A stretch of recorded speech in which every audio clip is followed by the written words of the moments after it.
এই ঠান্ডার মধ্যে এই ভদ্রলোক হেলমেট ছাড়া খালি গায়ে সে মোটরসাইকেল ড্রাইভ করতেছে। দেখেন, এ হলো আমাদের টপ বাইকার, লুঙ্গি পরে খালি গায়ে বালতি নিয়ে যাচ্ছে আর ড্রাইভ করতেছে। দাঁড়ান আমি একটু দেখাই, আমি ওর কাছে যাই দেখাই, আমি ওনার কাছে যাই একটু দেখাই। দেখেন, এই যে দেখেন, লুঙ্গি পরা খালি গায়ে আর বালতি হাতে আছে একটা, হ্যাঁ, হেলমেট নাই, ব্যাস মোটরসাইকেল চালাচ্ছে খুব আরাম করে। বুঝছেন ভাই, এই হলো পাহাড়ি লোক। এরা শীত কি জিনিস সব কিছু এদের গায়ে লাগে, কিন্তু এদের সহ্য ক্ষমতা অনেক বেশি আমাদের থেকে। এদের ধৈর্য ক্ষমতা, শক্তি ক্ষমতা অনেক বেশি আল্লাহ এদেরকে দিছে।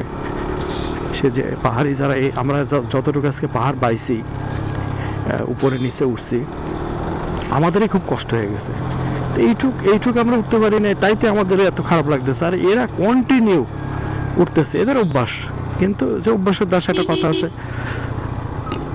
তারপরেও ধৈর্য ক্ষমতা এদের অনেক বেশি। সাধারণত চিন্তা করে দেখেন যে মোটরসাইকেল এই ঠান্ডার মধ্যে আমরা জ্যাকেট ট্যাকেট গায়ে দিয়ে তারপরে আমাদের ঠান্ডা লাগতেছে, আর কোনো জ্যাকেট নাই, কোনো কিছু নাই, সে মোটরসাইকেল ড্রাইভ করে যাচ্ছে। বেশ ভালো, মানে শক্তি আছে বলা যাবে।